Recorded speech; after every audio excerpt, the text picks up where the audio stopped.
తెలుగు వారి #1 choice Telugu matrimony. ఏపీలో cinema hall owners కు నాన్ స్టాప్ సినిమా చూపిస్తున్నారు అధికారులు. 3 రోజుల నుండి జరుగుతున్న ఈ తనిఖీల్లో అసలు ఏం తేల్చారు? చివరకు వార్నింగ్స్ తో సరిపెడతారా లేక చర్యల దాకా వెళతారా? అసలు దీని వల్ల ప్రేక్షకులకు ఏమైనా ప్రయోజనం చేకూరుతుందా? అంతిమంగా జరిగిందేంటి? సినిమా హాల్ అడ్డగోలు దోపిడీకి ఇకనైనా తెర పడుతుందా? ఎంత పడుతుంది? సాల్ట్ అయితే 420 రూపాయలు. సాల్ట్ అయితేనా? ఒకవేళ మీకు ఫ్లేవరింగ్ కావాలంటే 30 రూపీస్ ఎక్స్ట్రా 450. క్వాంటిటీ ఎంత వస్తుంది? 100 గ్రామ్స్ వస్తుంది. AP deputy CM Pawan Kalyan ఆదేశాలతో రాష్ట్ర వ్యాప్తంగా సినిమా థియేటర్లలో అధికారుల దాడులు కొనసాగుతున్నాయి. సినిమా థియేటర్స్ లోని ఫుడ్ స్టాల్స్ లో విస్తృతంగా తనిఖీలు నిర్వహిస్తున్నారు. వివిధ విభాగాల అధికారులు సంయుక్తంగా చేపట్టిన తనిఖీలు సంచలనంగా మారాయి. ఈ దాడులతో సినిమా థియేటర్లు ఎంత అధ్వానంగా ఉన్నాయో బయటపడుతోంది. 2 pieces 160, 2 samosa 160, veg puff 160, samosa 160, 2 pieces. Water bottle 70 rupees, half liter water bottle 70 rupees. ఇక థియేటర్ ఇన్సైడ్ ఫుడ్ ధరలకు అవుట్ సైడ్ దొరికే ఫుడ్ ధరలకు ఏమాత్రం పొంతన లేకుండా పోయింది. బయట 20 రూపాయలు పలికే ఎగ్ పఫ్ థియేటర్లో 70 రూపాయలకు అమ్ముతున్నట్లు తనిఖీల్లో తేలింది.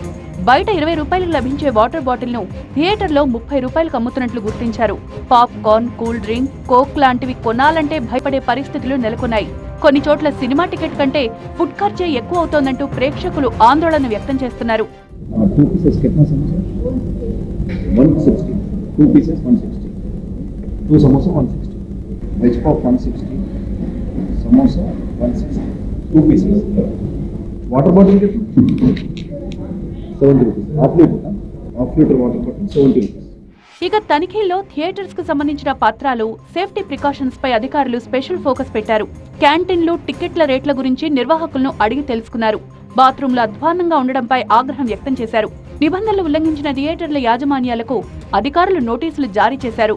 అయితే ఒక్కొక్క థియేటర్లో ఒక్కొక్క లోపాలు ఉన్నాయి. వాటన్నిటి కూడా ప్రభుత్వ మన యాక్ట్ ప్రకారము వాటి మీద యాక్షన్ తీసుకుంటాము. కొన్ని లోపాలను సరిదిద్దుకోమని చెప్పడానికి అవకాశం ఉంటుంది. కొన్నిటికి కంపల్సరీ యాక్షన్ తీసుకోవాల్సి వస్తుంది. లీగల్ మెట్రాలజీ వాళ్ళ ద్వారా మనం వాళ్ళకు యాక్షన్ తీసుకుంటాము. అలాగే ఫుడ్ ఇన్స్పెక్టర్ వారు కూడా కొన్ని టెస్ట్ చేయడం జరిగింది. వాటి కూడా లోటుపాట్లు ఉంటే వాటి కూడా నోటీసులు ఇచ్చేసి మన ప్రభుత్వ యొక్క యాక్ట్ ప్రకారము, రూల్స్ రెగ్యులేషన్స్ అలాగే జియోస్ ప్రకారము వారి మీద తదుపరి యాక్షన్ తీసుకుంటాము.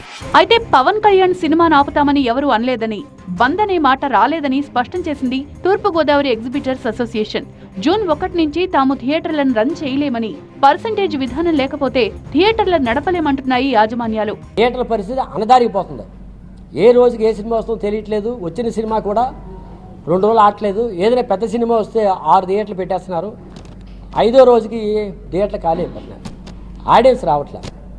ఇంకా మనం మూసుకుంటే ఇంకా 5-6 నెలల్లో అసలు రాయమండ్రిలోనే కొన్ని థియేటర్లు మూసే పరిస్థితి వస్తుంది. ఇక 3 రోజుల నుంచి జరుగుతున్న ఈ తనిఖీల్లో ఏం తేలింది? పవన్ చెప్పారని అధికారులు దాడులు చేస్తున్నారా? చేస్తే చేశారు. దీంతో ప్రయోజనం ఏమైనా ఉంటుందా? ఎగ్జిబిటర్స్ కు వార్నింగులు, నోటీసులు ఇచ్చి సరిపెడతారా? చర్యలు కూడా తీసుకుంటారా? ఈ దాడుల వల్ల అంతిమంగా సగటు ప్రేక్షకుడికి ఏదైనా లాభం చేకూరుతుందా? వేచి చూడాలి.